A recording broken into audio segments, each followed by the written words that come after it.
Hello and welcome back to the Battle Bard channel. We're going to be going over the C major arpeggio for our skill building series today.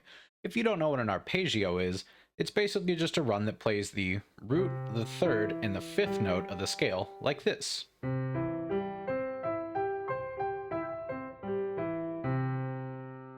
So today we're going to be talking about how to do that in the key of C major. So we're going to start with our right hand, like with all good demonstrations. We're going to take our thumb, finger number 1, and we're going to put that on C. Then we're going to take finger 2 and put that on E, and finger 3 on G. So we'll play C with 1, E with 2, and G with 3.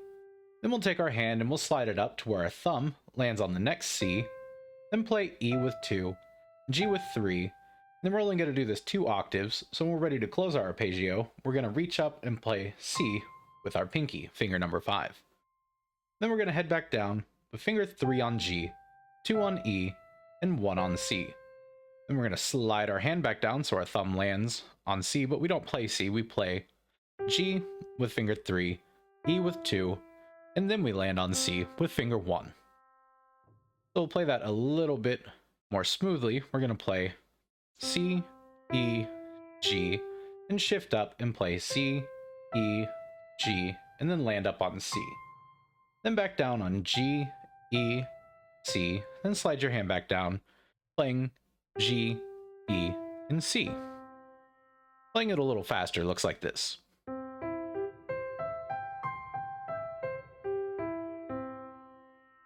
Alright, now let's take a look at your left hand. We're going to take our left hand and find C with our pinky, finger number 5. We're going to play C with 5, then play E with 3, play G with 2, and then play C with finger 1. Then we're going to shift our hand up and find E and play E with finger number 3, then G with finger number 2, and finally C with finger 1. Then we're going to head back down, landing on G with finger 2, E with finger 3, then we're going to take our hand and shift it down, landing on C with finger 1, and play G with 2, E with 3, and then land home on C with finger 5. A little bit faster and more smoothly, that looks like this. We're going to play C, E, G, C, then shift your hand up and play E, G, C.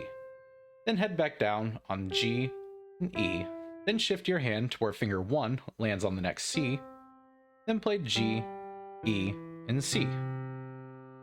Alright, now just a little bit faster, that's going to look like this.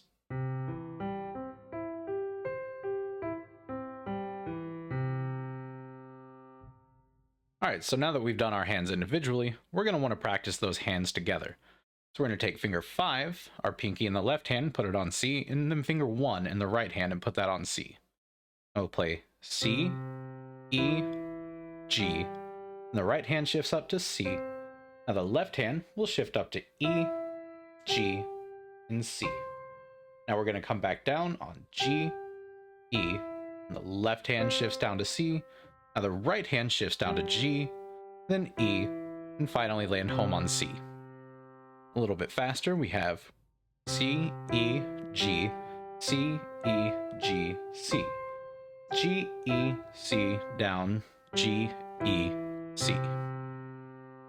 Now you can do that as many octaves as you want. The pattern just repeats.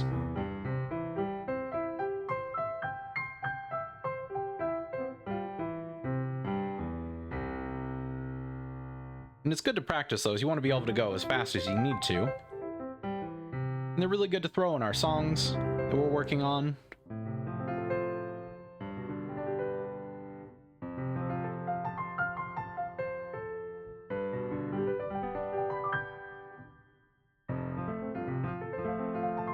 And they just kind of sound impressive. When you're trying to play for a crowd and you're trying to impress someone, they're a really good skill to have. That's why we go over the arpeggios. You also see them a lot in classical music. So it's really important to go over those and be really solid with our arpeggios. Thank you for watching. I hope this was helpful, and stay tuned for our next video.